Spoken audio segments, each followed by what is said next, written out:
हाँ बच्चों, द्वादश कॉमर्स अकाउंटेंसी बही खाता के अंतर्गत मैं जगदीश प्रसाद लखेरा, प्रवक्ता कॉमर्स, सरस्वती विद्या मंदिर इंटर कॉलेज महोबा, आपको गैर व्यापारिक संगठनों के बारे में बता रहा था।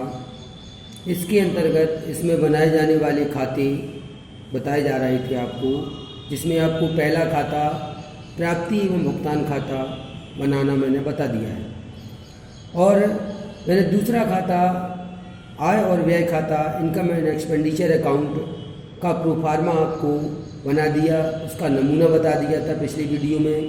नमूना उसको किस प्रकार से बनाना है। अब इस बार मैं आपको एक आय व्यय खाते का प्रैक्टिकल क्वेश्चन हल करके बताता हूँ। अब प्रैक्टिकल क्वेश्चन ये है आपका, देखिए ये रहा, प्राप्ति एवं भुगतान खाता बनाना मुझे बना हुआ है। मोहन क्लब के निम्न प्राप्ति और भुगतान खाते से 31 दिसंबर 2014 को समाप्त होने वाले वर्ष का आय व्यय खाता बनाइए।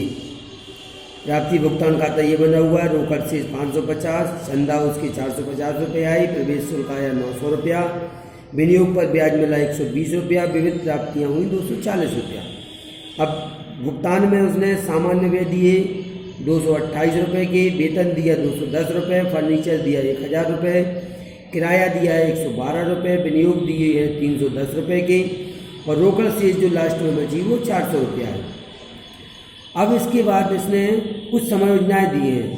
पहली समायोजन है वार्षिक चंदे की 150 बकाया हैं तथा 50 आगामी वर्ष के हैं, यानी 150 मिलना है इस वर्ष के हमें और 50 अगले वर्ष की आए हुए हैं इसमें। दूसरा है फर्नीचर पर 30 ह्रास अप्लिकित करना है। जो फर्नीचर हमारे पास है उसमें 30 रुपये ह्रास हमें घटाना है। और अगली तीसरी समायोजना है विनियोग पर ब्याज के 50 अप्राप्त हैं, यानी विनियोग पर ब्याज जो है 50 रुपये मिलना शेष है। तो हम इसका आय व्यय का इनकम एंड एक्सपेंडिचर अकाउंट बनाते हैं, तो उसका पहले प्रोफार्मा तैयार करेंगे। लिखेंगे income and expenditure account of Mohan club, Mohan club as on 31 December 2014। ये प्रोफार्मा तैयार करेंगे इसका।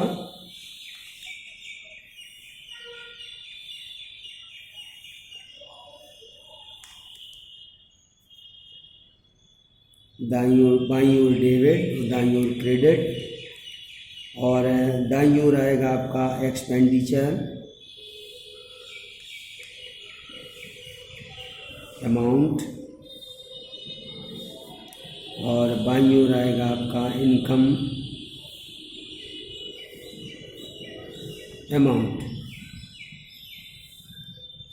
अब इसमें हम सबसे पहली मद देखेंगे, ये मद लिखी हुई है रोकड़ शेष। तो ये रोकड़ शेष बैलेंस शीट में जाती है, इसमें हमें रोकड़ शेष से कोई मतलब नहीं है। चंदे जो प्राप्त हुए हैं वो 450 रुपये है। इसमें एक चीज़ और ध्यान दे रही है, वार्षिक चंदे के 150 बकाया हैं और 50 रुपये आगामी वर्ष के हैं जो हमें कम करने हैं, 150 उसमें जोड़ने हैं। चंदा है 450 रुपये। ये इनकम साइड लिखेंगे बाई सब्सक्रिप्शन 450, अंदर इसलिए लिखेंगे कि अभी मेन अमाउंट नहीं है, इसमें प्लस ऐड होगा आउटस्टैंडिंग जो हमें मिलना है इस वर्ष का, वो है आपका 150 रुपया। 150 जोड़ करके ये 600 हो गया। अब लेस करेंगे नेक्स्ट ईयर, ये अगले वर्ष का है 50 रुपये जो हमारे पास आया है, तो कुल चंदा हमको मिला कितना, 550 रुपये। अब दूसरी मद देखेंगे। दूसरी मद आपकी ये है, दूसरी मद है प्रवेश शुल्क। प्रवेश शुल्क हमें 900 रुपये मिला है, लेकिन इसमें हमें प्रवेश शुल्क के संबंधित कोई समायोजन नहीं है, इसलिए पूरा पूरा लिख देंगे बाई एंट्री फीस 900 रुपया। और इसके बाद अगली मद है विनियोग पर ब्याज। विनियोग पर ब्याज हमें मिला है 120 रुपया।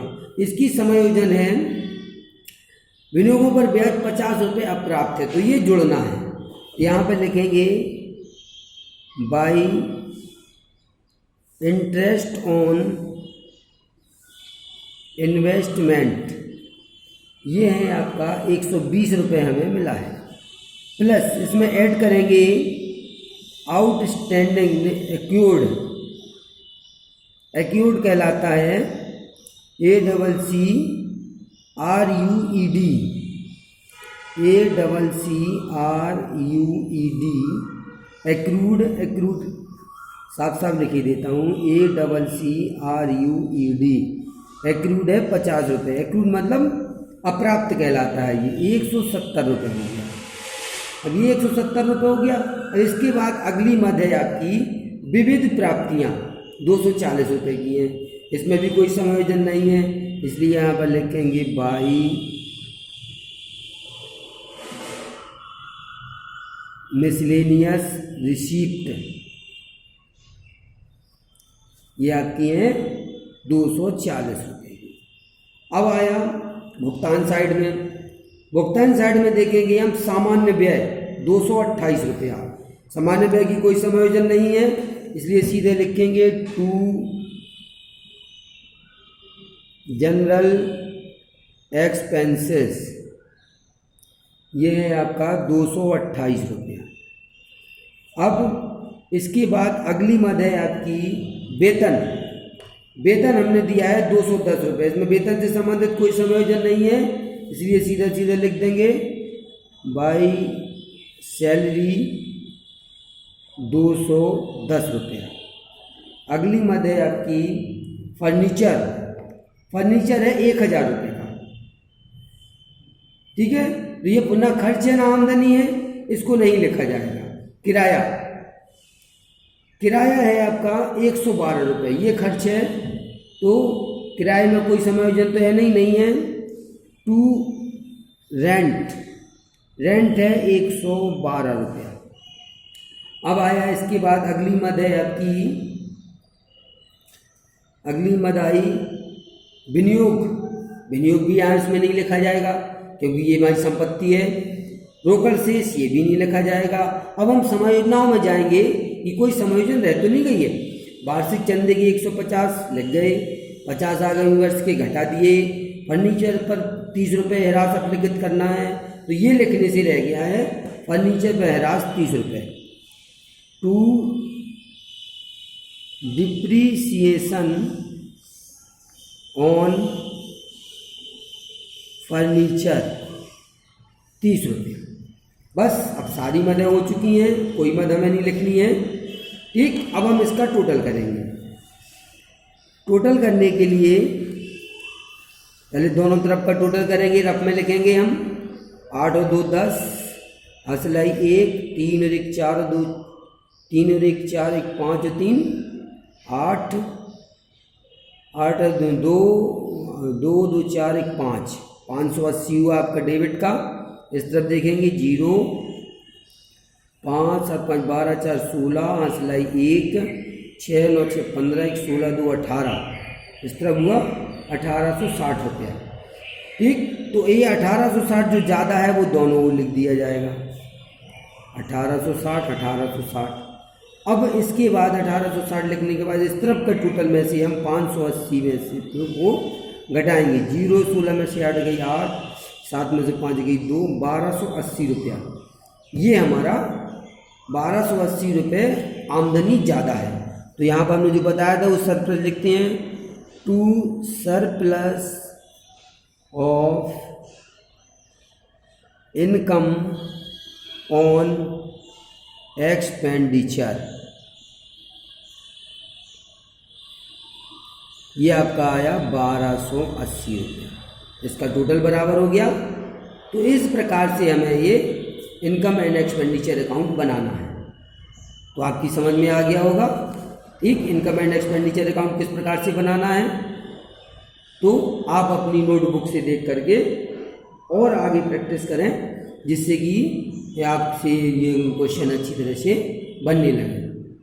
ठीक है, तो अब आगे अगला आपका जो विवरण पत्र है वो बैलेंस शीट, वो हम आपको अगले वीडियो में समझाएंगे। बैलेंस शीट क्या होती है, कैसे बनाई जाती है, इसमें कौन कौन सी मदें होती हैं। उसके पहले हम आपको बताएंगे जो बैलेंस शीट में जो विशिष्ट मदें लिखी जाती हैं, जो कि एक गैर व्यापारिक संगठन में आती हैं, उन मदों को स्पष्ट रूप से समझाएंगे।